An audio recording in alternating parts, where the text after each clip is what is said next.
for me, as I not really experienced the elf gaming, the shaman would be quite insane in the format. I mean, I get why some people want it, but I think I got why we shouldn't want it. I just want to say it's such a great card overall. I love it. People liked playing with and against the card and with the card in the mix of the format. People, to a big portion, liked it. Welcome to In Response, a Legacy podcast. Whether you're a dedicated player or just curious about Legacy, join us as we share ideas, discuss decks, and have some fun along the way. So Daniel, we are here together as two, and we have to talk about the pre-stuff of the bannings that will unfold in the next time. So we're here to talk about pre-bannings. So basically, we wrote down some cards that were focused from the community to be possibly banned from Wizards of the Coast on the next announcement on the 31st of March. And we're just going to talk about what would change in a deck. And yeah, let's hop in. So the first deck we're going to focus is the biggest one in the format for now quite some time, Blue-Black Reanimator. And we focused on 3 cards, basically. For me personally, 2 stood on top, and the third one is a lot trailing behind. So let's hop onto the first one. And this one is Entomb. So Entomb is basically the shell that enables the combo side of the Blue-Black Reanimator deck. So what is your experience with the card and what do you think about it? Entomb is already, I think we start with a quite interesting card because it has such an historic impact, right? When we think of Legacy as a format of almost 20-25 years at this point. And Entomb is a very old card from Odyssey, I think, originally. And yeah, it has been in the format forever. So any Reanimator deck, basically the first kind of strategies involved Entomb as well, or like pretty much in the beginnings. From that point of view, it's interesting that in now today's context, it's considered to be one of the potent cards that might be ban-worthy. But as I said, it enables for Blue-Black Reanimator currently the flashy part, kind of the big combo that is, often also considered as the win button. Yeah, the thing is, and I may be wrong here with the historic aspect, was Entomb or Reanimate the banned card in the early stages of Legacy? Because I'm 99% sure that one of those were banned at the beginning of the format. I think it was Reanimate, yes, but I'm not sure. Nevertheless, right now we have both available, and Reanimate and Entomb before we got to this situation where Blue-Black Reanimator was a big prominent deck, crushing the meta at the moment. It both were a card. It was prominently played in just Blue-Red Reanimator. There was also Blue-Black Reanimator. Yeah, that was just full-on combo before. But yeah, I find it personally interesting that this comes up now. I guess because it feels quite bad when you lose to that card. When you sit on the opposite table, your opponent entombs for Traxa and reanimates on turn 2, which actually often happens. And we just lose. However, I think that Entomb is not the issue to solve when we want to tackle this deck further. I mean, it has been addressed basically 2 times now with Grief and Psychic Frog now being banned. And now it's the time where we might need to think, okay, I mean, I get that people now really want to get to the core of the deck, which is the flashy engine. But I still think, and I personally think that over the context of the last couple of years when we had Blue-Black Reanimator, now evolving with the newest cards being added. I personally would not go for that route. However, things change. And I guess there are two questions you could ask here is, of course, how I personally would see it. Then yes, I would say I would not ban it. But is it a possibility that WOTC will do that?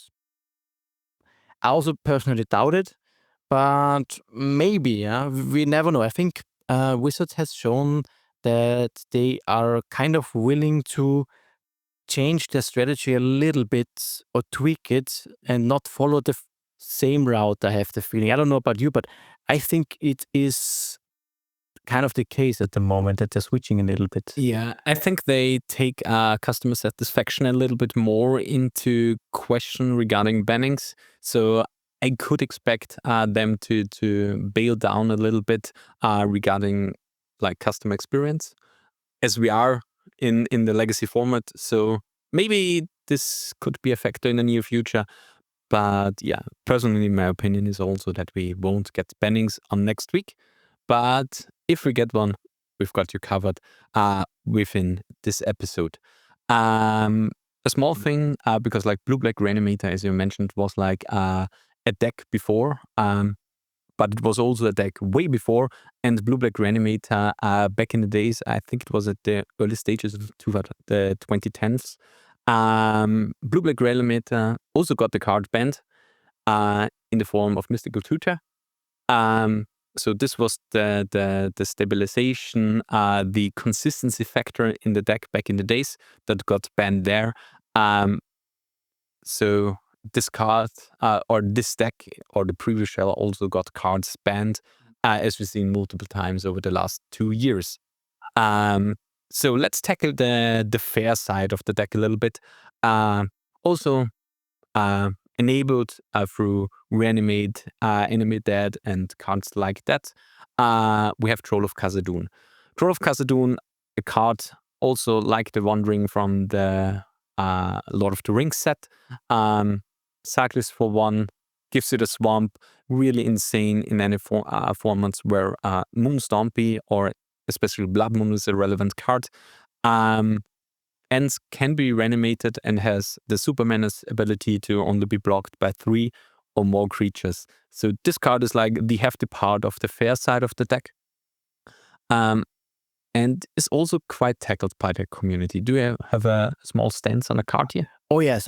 This is actually the one card that I look at the most when I would tackle something from Blue-Black Reanimator. And I view it that way, I mean, Blue-Black Reanimator kind of has the possibility to play a tempo game if it's not comboing with a Traxa and basically winning immediately. They can just go for cycle Troll, reanimating it, and then have basically a little Murktide kind of. So it's hard to remove when it's on the battlefield, except for Source to Plowshares. There's not so much great removal that tackles it. And yeah, as we mentioned, it is a cycler that gets your basics if you need them, that gets your lands, it adds consistency to your deck, it enables shuffles if you want them even.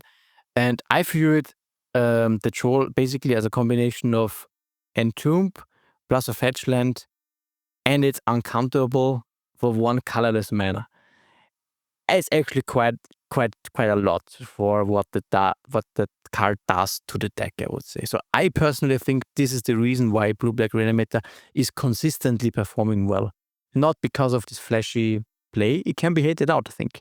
A lot of people are packing Graveyard Hate of various forms. I mean, I guess there if multiple sets are coming out, there will be more and more Graveyard Hate. Over time, this cannot be, be getting better. It actually should go worse. And I think that Troll is, however, this angle that they can just operate even through Graveyard Hate and just play a fair game. And I don't think Troll needs to be actually reanimated all that much. It just adds to the consistency of the deck. Blood Moon is not an issue, actually. They can run Harbinger of Disease if they want themselves. while comfortable getting their swamp and so on. So I think Troll might be this consistency issue that pushes this over the top a little bit. Yeah, and with Troll also comes like when you entomb for a card, you lose one card in your hand because you cast Entomb, and then you reanimate and the reanimate gets countered. It's a problem because like you lost in the exchange an additional card in here. But on the other side, if you cycle the Troll, you get the swamp, so you haven't lost, and then it's a fair exchange if something gets countered. And with a Force of Will, you even up a card, for example. So let's focus on the card now in the deck that gives it its name, which I personally don't really understand why it's in the discussion. It was the card that was the first one that got mentioned, ban Reanimate. Yeah, it's the most efficient card in here, but I don't get it. Do you get it? I only get it in the way that it does what the deck wants to do at its best. Yeah, it's the most efficient version of a reanimation spell that we have access to. And for that lone reason, I could get why people want the card to be gone. But I think it is, you lose quite a big portion of life. Usually, I think this is not to be neglected. And it is a sorcery. Yeah, I mean, it's 1 mana, okay. It is strong for sure. Absolutely, I get that. But yeah, you kind of need some setup behind it. It's not a 1 mana card that works on its own. You would need the Entomb to get the creature in the graveyard, or you would need the Troll to get cycled before you actually can reanimate it. It kind of works as an graveyard tate for the opposing graveyard for sure, but that's the same thing. They also would need to be able to enable it somehow. Later in the game, it may be a value card if you top deck it, and creatures have traded and so on. Okay, this is fine. I personally don't see too much of an issue, however, though, with this card. Yeah. So me neither. So if something from Blue-Black Reanimator gets banned, it should be either Entomb or the Troll of Khazad-dûm. I don't think banning a Trex or something like that should solve any issues at all. This is one point actually attracts. I mean, it's kind of the most potent, drop that like a reanimation target that we have at the moment. But if you really think about it, back in the days when we had normal Reanimator reanimating a Griddlebrand or what was it, an Iona, usually, like I think 90 to 95% of the time, it was also game over. It's now just a different creature that is just a little bit proof against Bowmaster.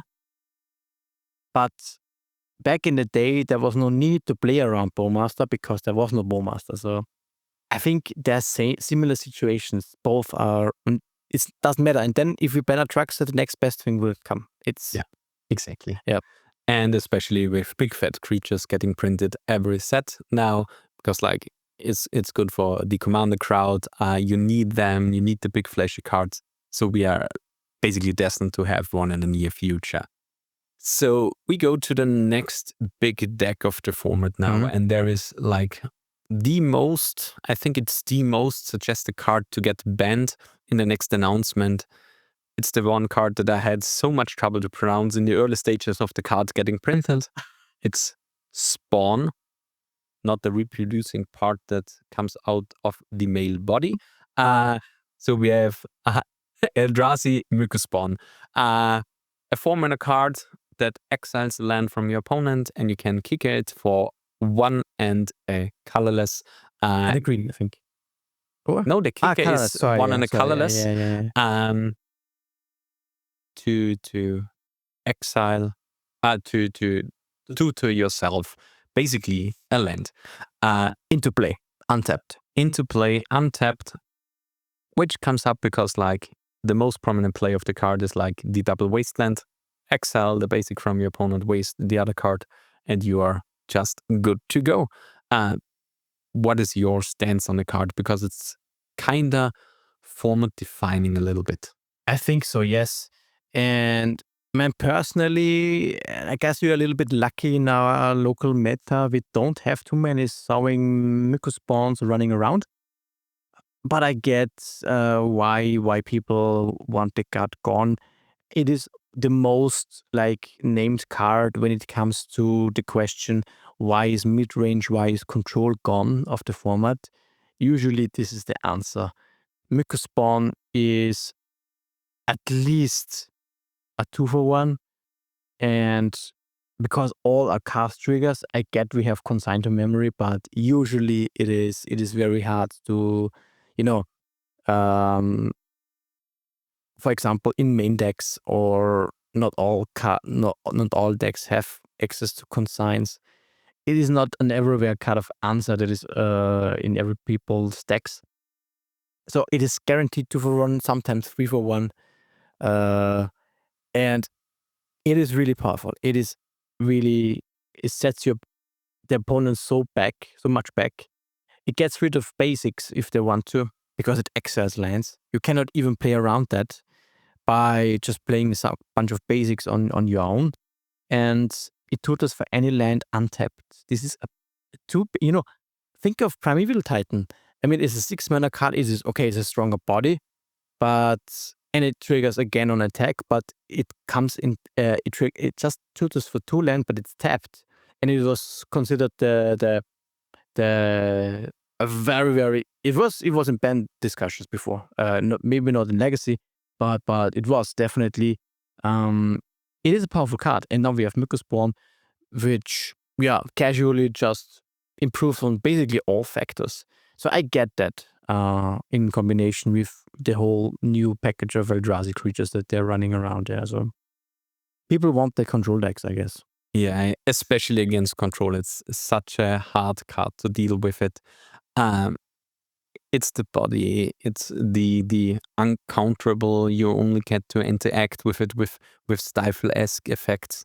It's kind of hard to deal with it. So yeah, I get that some want to have it gone. And it's very flexible as well. Yeah. And the card is also kind of great against Blood Moon some amount of the time.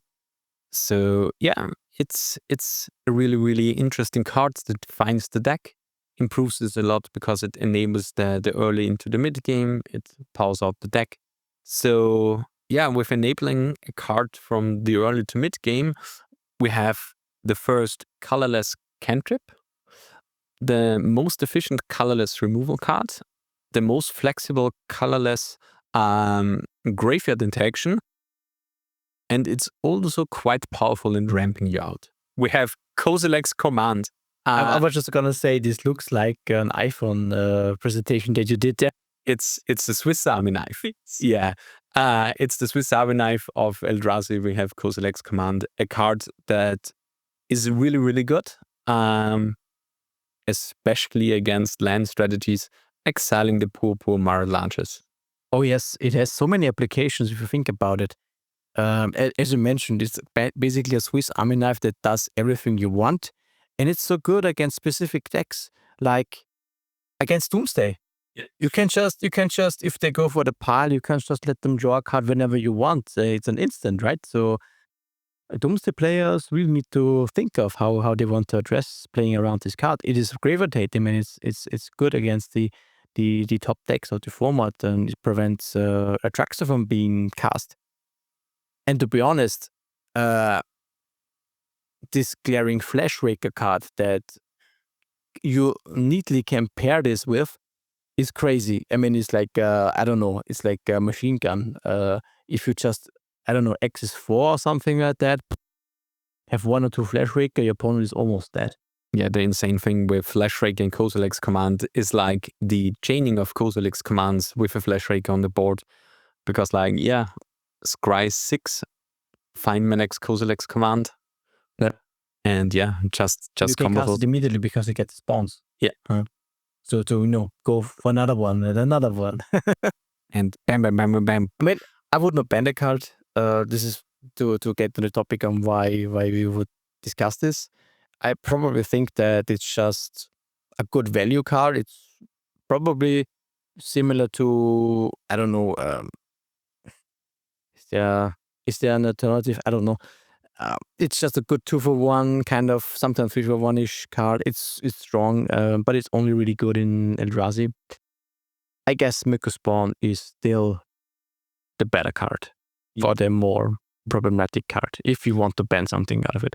Khazad-dûm's command basically only sees play in Eldrazi and Mono Green Cloudpost, which is the second deck, and 8 key. If it's played anymore, it lost a lot of traction after the banning of the Bobber. But yeah, the card is just really, really versatile. It's basically the brainstorm of colorless. It fixes a lot what the deck wants to do.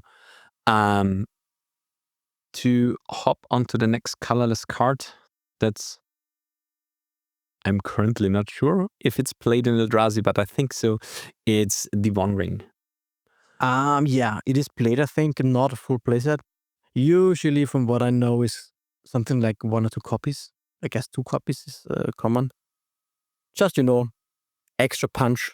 Yeah, the One Ring, notoriously the card that is played in Mono Red Stompy as the most prominent deck currently, which enables the One Ring the best.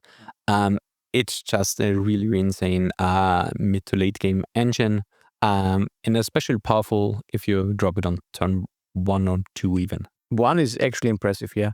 But has happened, yeah. Usually, I guess if you pair it with Ancient Tomb or something like that, it's turn 2, 3. But it's also an insane top deck. It protects you for 1 turn and helps you. And yeah, I mean, at some point the life is an issue, but for Mono Red Stompy, if we stick to that deck, it's super nice because it pairs so nicely with Broadside Bombardiers. You can cash it in for 6 additional damage if you want to. Or by then you might find another one and replace it if you play a full playset. I think personally is a 4-mana card that is not immediately winning the game. It takes a little bit of time. I personally think it's on the edge. The annoying part is, I guess, the protection that it adds for 1 turn. Because usually for this kind of payoff cards, the issue is always, do you have the time to convert the spent mana to get the resources out of it? And it has built-in protection that helps with that. So this is kind of, it kind of fixes its own problem. And this is something that I think we should not forget overall. But so far, I would say there are far worse cards that I would choose to ban before I would pick this one. Yeah. And I think it's more in the discussion because of its bannings in Modern, basically. And the banning in Modern happened from a vastly different point of view.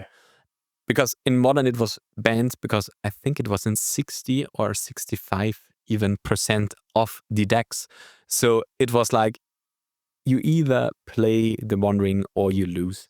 Or you play Murktide. I guess this was only One Ring deck or Murktide. I guess these 2 decks existed. Yeah, it was the time when Blue-Red or Blue-Black Murktide was the other big thing. And yeah, in Legacy we have so many different angles of attack in the format that doesn't require the One Ring. Because it's in like 4, 5, 6 deck. It's in the Stompy variants, Red, Eldrazi. It's in Cloudpost and the 8 key deck. And Painter. And currently in Mono Blue Painter. Yes. And basically that's it. So we're talking about like 20-25% of the meta. To add maybe just a little bit, but I don't. It's not a super stable part in Sneak and Show and Omnitel variants. You find it also, but not excessively. Then I think we come a little bit to the unfair angle. We have some spicy recommended cards that are getting banned, and currently Philip is not here. He's crying because of issues with his spec, but otherwise he would cry because he would lose his deck. What a pun. It was so unintended. We have bannings for oops and spells. We're now discussing two crucial cards. I think we go with the most crucial card of the deck, because without it, it won't work. We're talking about the banning of Dread Return. And with the banning of Dread Return, we also are restricting, breakfast. Yes. But before I add to that, a short disclaimer, and I hope I'm right on this, but and I'm paraphrasing Philip here. He told me that the banning of Dread Return wouldn't be that problematic actually for the deck. Apparently, I don't know how, but there would be ways around that. Yes, there's like a guy that pings, I think, depending on how many creatures are entering the graveyard and so on. I think there are some ways to play around that, or have multiple tasks or something. I know the multiple tasks because it's in the sideboard. We need to check probably, but the deck would get worse. Which is would get mostly the. And I was surprised too when he told me that. Maybe he can elaborate himself. But still, yeah, Dread Return, of course, would be a big hit. For breakfast, I would be actually interested in trying a version without Dread Return, because simply the fact it might be actually okay also. Because, for breakfast, for example, you have to play these shitty cards like Dread Return. I mean, if you draw it, it's really bad. Nakamovers and so on. You could just replace all these cards with either more Tassa or Step Through. This is kind of the cycle that gets Nadu, Illusionist, and or Tassa. It's slower, of course, but yeah, I guess it's still okay-ish. Yeah. However, but I would be really surprised. Dread Return doesn't strike me as a super problematic card. Yeah, it's a card that enables a lot of the graveyard stuff. But I think with Dread Return, you mostly commit hard to the graveyard. So you're just really, really volatile against specific graveyard hate. And it still is a sorcery. I think this card should for sure stay on the field. And the other card that was suggested from a few persons was Balustrade Spy. Balustrade Spy is the most prominent card in there. Cost 4 mana, has it as an ETB effect to mill one person up until a land. The rest, I think the land goes into the hand and the rest goes into the graveyard. So Balustrade Spy usually used to just mill yourself. I mean, it's on the ban list or on the ban suggestion from a few guys, just because it's watering down the deck a little bit. You need now cards that cost 4 mana to play it. Yeah. So the Spy one is the one with the ETP, right? I think this would be one of the problems. Yeah, if you would ban this deck, it loses a lot of consistency. There's this additional card that you could play, which is Lively Dirge, from what I know. The 5 minutes also. Yeah, that replaces. I think it would replace the Undercity Informer, not the Spy. I guess you still could play with it, but Spy is definitely the best 4-drop they had, and this deck has. It would kill the deck, I guess. And I personally don't see why we would attack Oops in general at this point, other than the fact, and this comes then to the question of what kind of philosophy you want to follow. Are you okay with it being in the format and the play pattern it enables kind of, protected win on turn 1 happens with this deck? Yeah. It's a part of the format, in my opinion. We have Legacy, we are not in Draft. Something can happen on turn 1, which means Force of Will is never gonna get banned, even though it's in like 50-60% sometimes of the field. Because it's the safe shield that it's needed. And yeah, Oops is a card that's currently, as a deck, currently strives in a format with lots of graveyard hate. And if we get some bannings regarding Blue-Black Reanimator, it would maybe shift a little bit and Oops would be way too good. And then we may take caution against the deck. Yeah. But currently, Oops is around 4 or 5%. The best players with the deck are still the specialists, which means it's still not easy to play. If you don't know how to play, you lose against various hate because you are just simply not prepared. And yeah, I think the deck is definitely to stay. Then we have the last thing to add on the banning portion. And this one is a small little birdie wizard that you already mentioned. It's Nadu. I personally was a little bit in the ban Nadu camp against Mr. Lawson won the Eternal Weekend in Europe because it seemed like after the frog ban, the wizard is just too good. But the meta currently shaped out that the wizard is just fine. Yeah. It turned out to be that on the one hand, like there's 3 versions of Nadu, basically. And a lot of those struggle against the same things of the format, which is like heavy land destruction.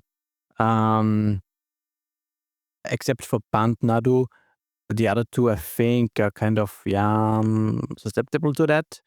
And yeah, all the fast combo decks overall, you just don't have the time to deploy like casually a 3-drop and also have a creature to enable it. I mean, if you enable it, it's game over usually, and people don't enjoy playing against that because I think this is maybe an issue for it's tough to address, but I guess this is an issue that a lot of players have when they are facing a situation that tells you, okay, you should be dead, but I don't see it directly that I'm 100% dead. Like I should concede, but I kind of don't. And now I have to sit out because maybe there's a chance. There's a question, of course. And I guess this kind of situation is what people don't like to face. Non-deterministic kills, kind of. And this is, I guess, when Nado is so disliked. Do you know what comes to mind? Original elves. Glimpse elves. It was basically exactly the same. Because like with Glimpse Elf, they do this, then they are tapping around, they're counting mana. You completely lost the overview of what is happening like 3, 4, 5, 6, 7 actions in. They're still drawing some cards, they're bouncing some elves, they're redeploying some elves, they're drawing additional cards. They have a new thing, they're bouncing this, they're bouncing that, they're adding mana there and there. When Glimpse Elves was at its heights, nobody really complained. But now with Nado, it's like, it's a new thing and we kind of don't want it. I mean, I get it. It's really, really frustrating. Sometimes you have to concede with elves. You see it a little bit more because like you don't have any flies or something like that, or a bolt or price of progress that you can draw. Then you're pretty much dead. But what are you doing against the deck when they have like 15 power on board, which is nothing extraordinary with Nadu?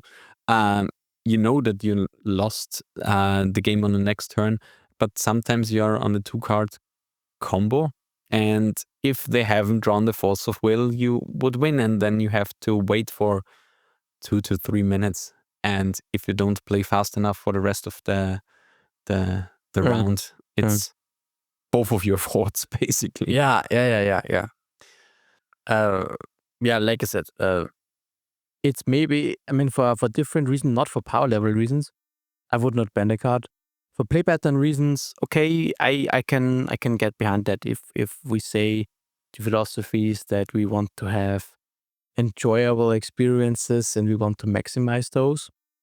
for that reason, I could see it. I mean, this has been, I think, the case for in the past. If you think of Sensitive Binding Top, similar situation. It just took so much time that, and it is something that people could get used to it, but it just turned out they used the top in every situation and in all cases, and yeah, this led to long games, and people didn't like it. And same, I guess, is now for Naruto, kind of.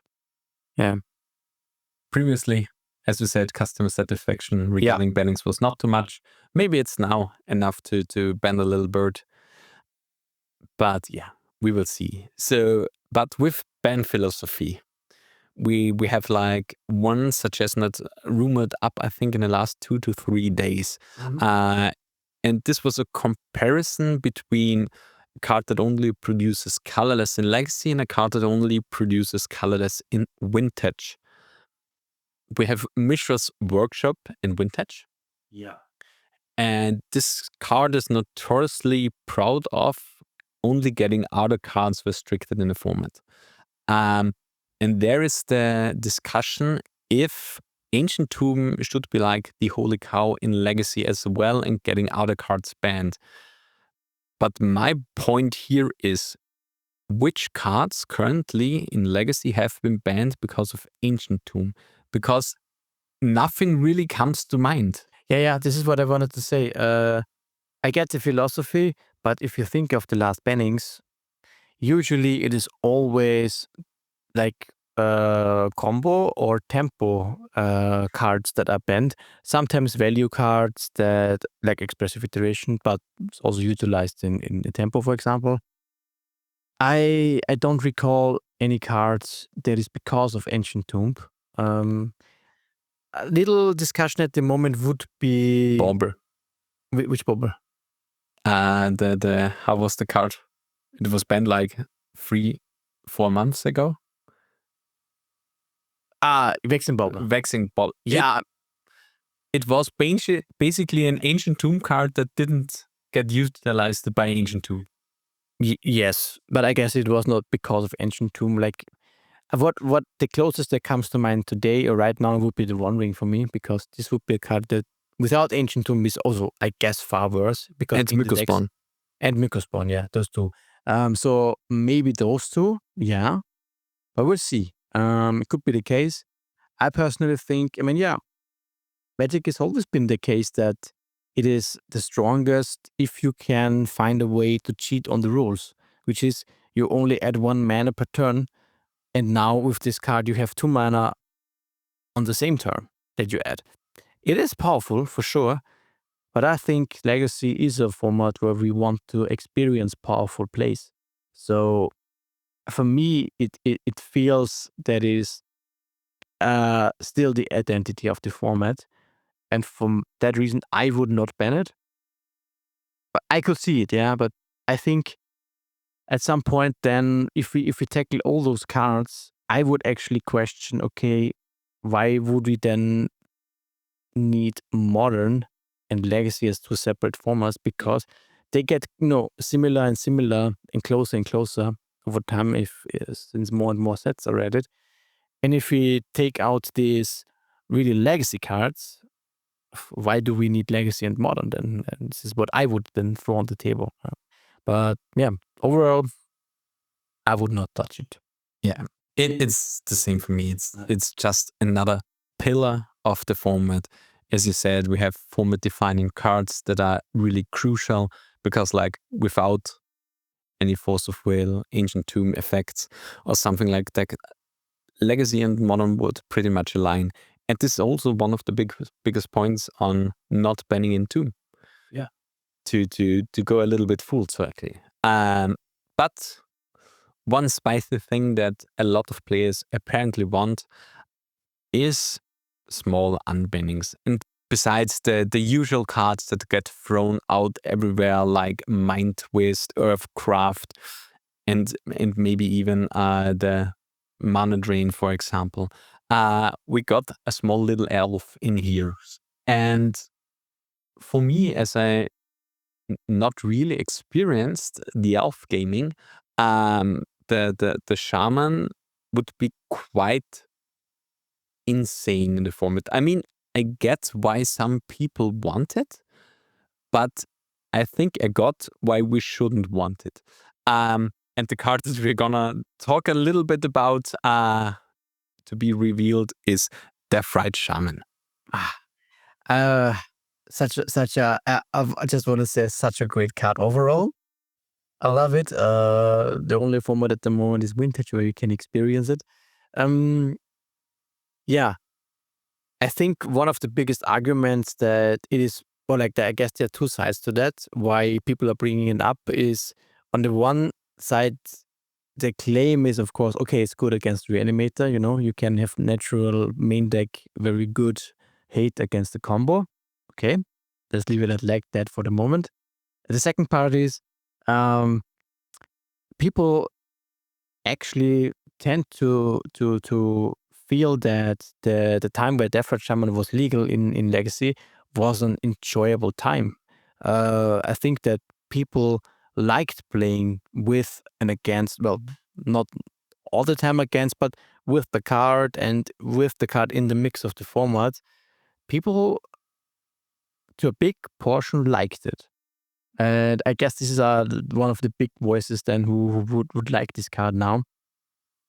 Like as is, if I would say, okay, let's unban Deathrite Shaman and see what's happening, this is also where I would say this is insane.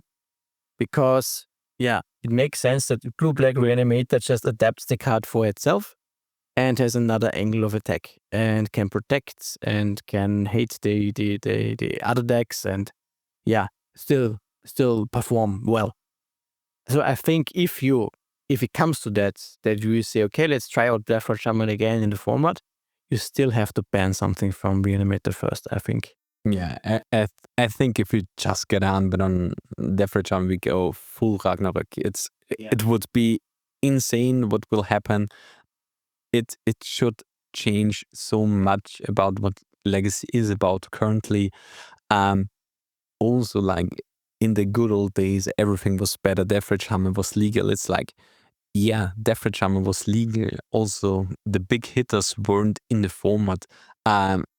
So the power level of Legacy vastly changed over since 2018. This is 7 years ago.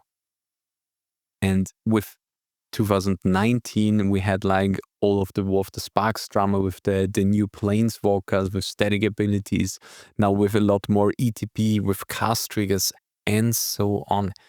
So much changed about what Legacy is about. Because like what was the best decks in 2018 when Deathrite Shaman got banned?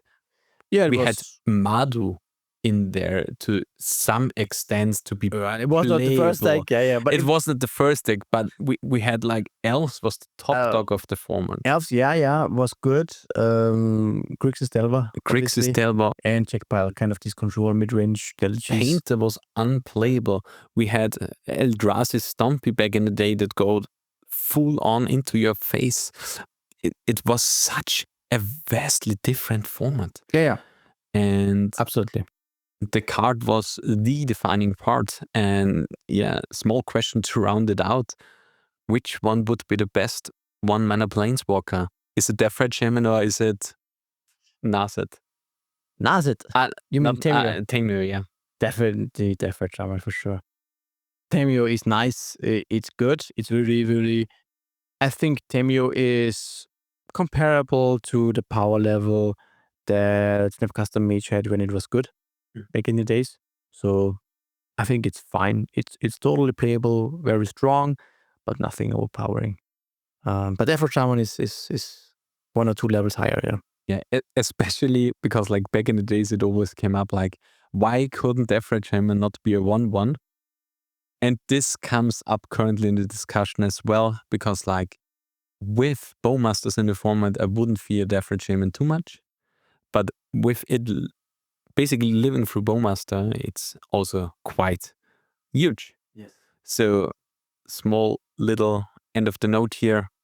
Your expectance for the 31st of March? Most realistic, to be honest, nothing at the moment. Just because, I mean, yeah, Reanimator is on the top for sure. And I think, however, it's still not long enough. That I think the Psychic Frog Bang is not too long ago. The format is still kind of changing a little bit with the Omnitel now rising a little bit. This Blue Painter. So a kind of new strategies are evolving and trying to beat it. And therefore, I think that Legacy has also, WOTC has shown that they are more conservative with before taking actions. But I'm also looking forward to the announcement. Maybe we will see a big surprise. We don't know. Yeah, for me as well. I don't expect any changes. Maybe a small watch list in there, especially mentioning maybe Entomb, Troll of Khazad-dûm, maybe the Myko spawn, but don't really much, in my opinion. And yeah, small pun in the end. Which card would be the worst if it get changed from instant to sorcery? Because I thought about it a lot, about Entomb. Yeah, sorcery Entomb, you mean?